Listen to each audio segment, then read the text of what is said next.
Hello there, ladies and gentlemen, how you doing? It's Alexander Hilly123 here, and it's time for a new video. It's time for video number 6 today in my list, my top 50 albums list of the 1990s. And today I'm going to be detailing albums 25, 24, 23, 22 and 21. Just past halfway now, and after this there'll be 4 more videos. Let me just explain before I get started that I am in the same bed. I'm in my dad's bedroom where I record these videos because the lighting is a lot better than it is in my bedroom, but I'm not sat forward on the bed because the light from outside is glaring onto my face. You can even see it now, to be honest with you, but it's not that bad. Really strange weather outside. Supposedly this hurricane Gonzalo is going to hit the UK. It's going to be pretty interesting, but it is weird weather at the moment. It's just been raining, yet it's sunny.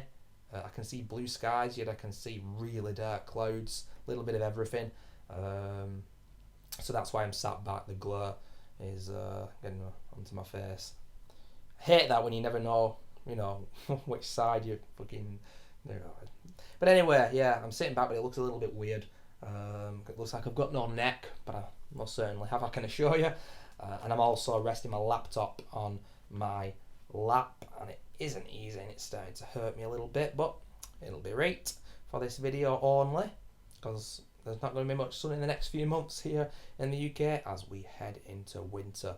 I love autumn, I hate winter. But anyway, ladies and gentlemen, I'm going to start straight off the bat today with album number 25, Stupid Dream by the band Porcupine Tree. Now, if this was a 2000s album list, I'd have a lot harder time picking my favourite Porcupine Tree album, but the 90s material, I like everything that Steven Wilson's done, but I found it a lot easier to pick Stupid Dream as the album I pick from everything that he did in the 90s, because this was the 5th album by the band themselves, but with the first 3 Porcupine Tree albums, Steven Wilson was on his own, basically doing all the instruments himself and releasing the music purely on his own.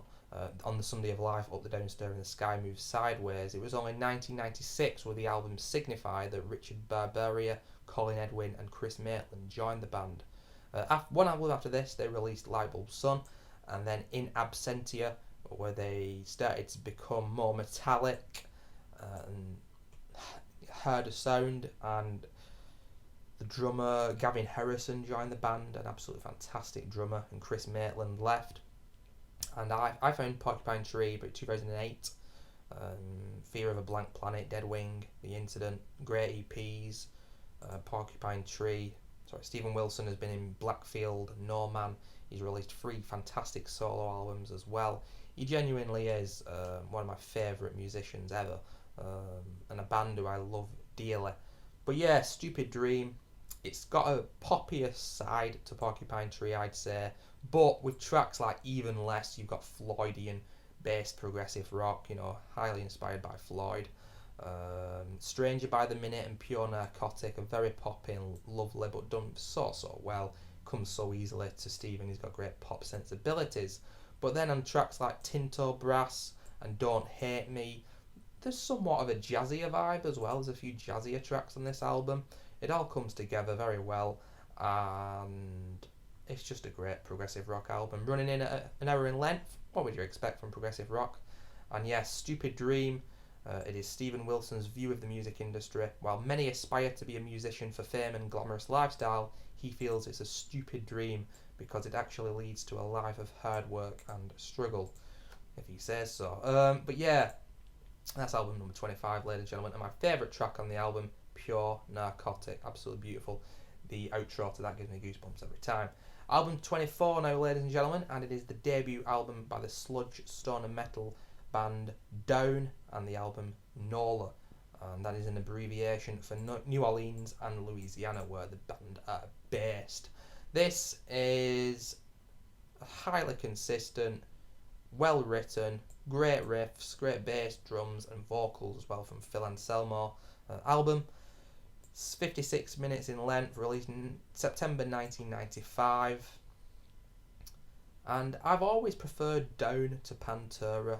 I listened to Pantera before Down, but I just think that Pantera's music, after a vulgar display of, I can't remember what it's called, a vulgar display of something, I can't remember, but that was 92, Cowboys from Hell was 1990, and after that they released really inconsistent albums for me. I love a few of the tracks from the albums, but some of them I just can't get into whatsoever. They're all over the place. And this album, at that point in the mid-90s, Phil Anselmo's vocals were getting even stronger. And they're great today. He's been clean from drinking drugs for over 10 years now, Phil. Doing well, so fair play to him. You know, I read up on him a little bit, and it's a big surprise that he's still with us, to be perfectly honest with you, ladies and gentlemen, because in the 90s, holy shit, he was on some hard times. I remember seeing a story where he locks himself in a room going cold turkey off the heroin. Absolutely unbelievable. But yeah, this album, tons of sludgy, heavy riffs by Mr. Pepper Keenan on guitar. Phil Anselmo's vocals I love here, and just Black Sabbath, Master of Reality inspired riffs all over the place. There's not many weak tracks. Bury Me in Smoke is my favourite song from the album, the last song on the album. Jail is a Planet Caravan inspired song. It's their own Planet Caravan, really. Lifer, Hail the Leaf, Underneath Everything. Really sludgy, really heavy. A lot of these tracks run in at least 4+ minutes in length, so you get a lot for your money here. And yes, just one of the best metal albums of all time in my opinion. Everything Down have done I enjoy, but this is the greatest moment, the debut LP.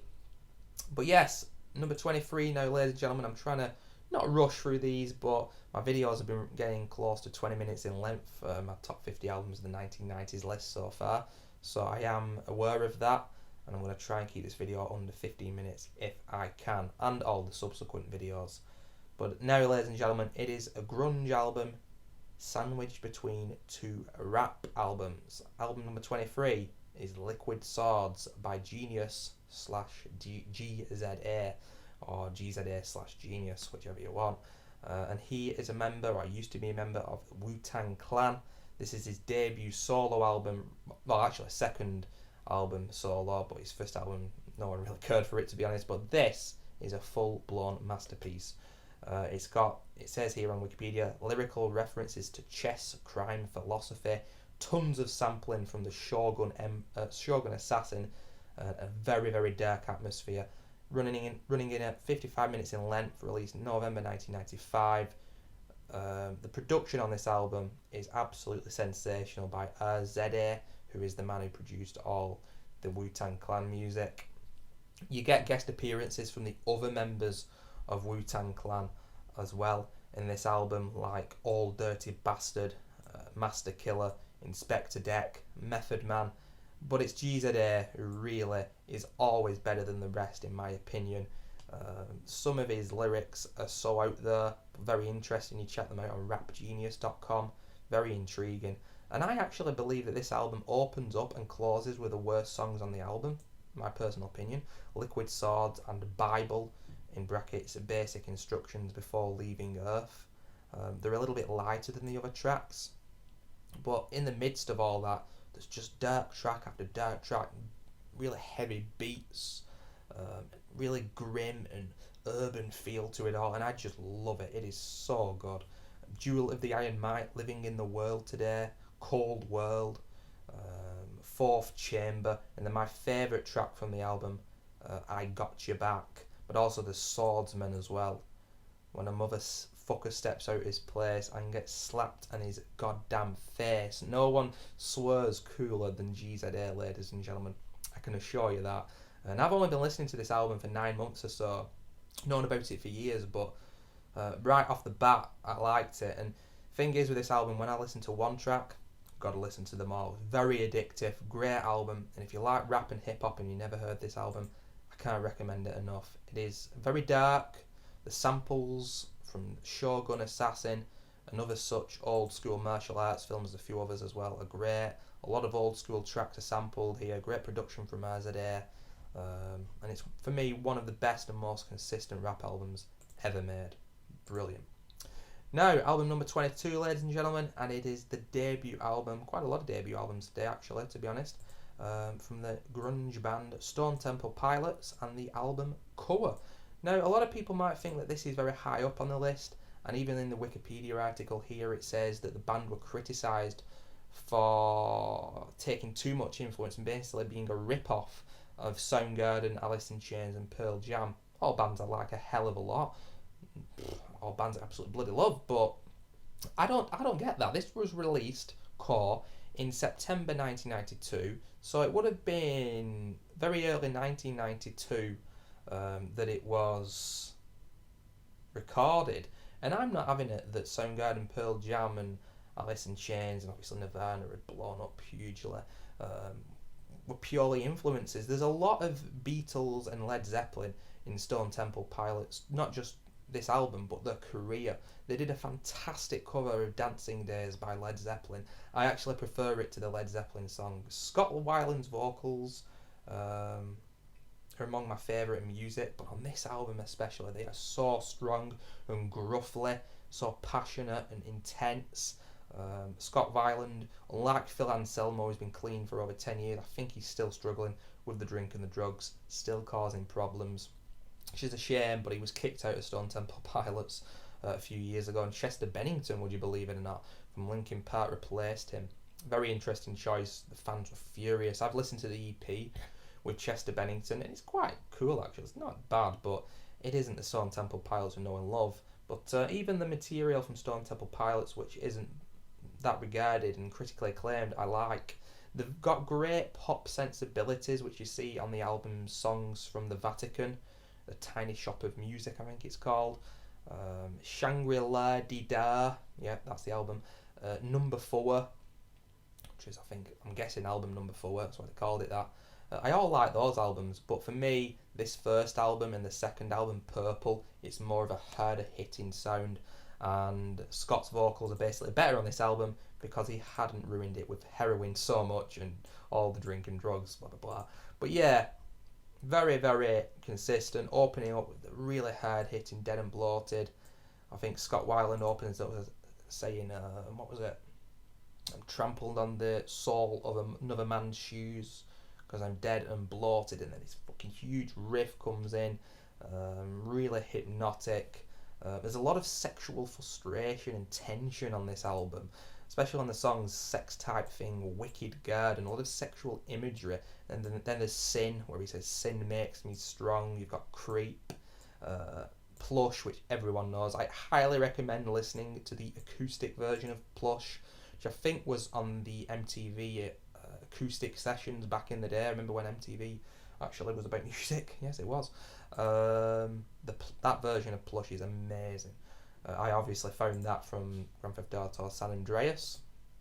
But yeah, 8.5 minutes, Where the River Goes, that song finishes the album off, and it's just a great album. I can understand other people thinking and wondering why I'm putting it so high on the list, but it's one of those special albums for me. I could listen to it now, great headbanging, a few ballads and sadder songs, slower moments on this album here and there, but overall, fantastic album. I love Stone Temple Pilots, and I hope Scott Weiland does get himself sorted out, but I wouldn't bank on it. He must be nearly 50 now, and he's still acting like he's 21. Come on, Scott.